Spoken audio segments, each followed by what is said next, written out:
একটা একটা বিষয় খেয়াল করেন না যে যখন সূর্য ডুবে যায় তখন পাখিগুলো কি করে বলেন? বাসায় ফিরে যায় না? মানে দিন শেষ, সূর্য ডুবে গেছে, এখন বাসায় ফিরতে হবে, তাই না?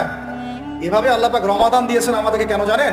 যাতে এই যে সারা বছর আমরা এদিক ওদিকে ছোটাছুটি করে দূরে সরে গেছি না, এখন কাছে আসো, ঘরে আসো, আল্লাহর কাছে আসো। রমজান মাসে কোথায় আসো? আল্লাহর কাছে আসো। এখন আল্লাহর কাছে আসতে হলে আপনার প্রিপারেশন লাগবে না? আমি আপনাদেরকে আজকে 15টা পয়েন্ট বলবো ইনশাআল্লাহ। বেশি বড় বড় করে না, জাস্ট সংক্ষিপ্ত করে 15টা পয়েন্ট।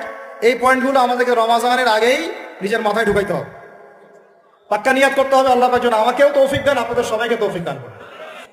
তো আমি যেটা বলছিলাম ভাই, আমাদের আগে ইলম শিখতে হবে, আমল বাড়াইতে হবে, ওলামা কেরামের সহমত লাগবে, আর রিজিক হালাল করতে হবে। কি করতে হবে? কোন অবস্থায় সুদ ঘুষ হারাম দুর্নীতির সামনেও যাবেন। যদি যান আপনি পরকালে পস্তাবেন, আর কিছু বলার নেই আমার। যদি যান তাহলে আপনি দুনিয়াতেও পস্তাবেন, পরকালে পস্তাবেন। আল্লাহ পাক আপনাকে হেফাজত করে না। আমি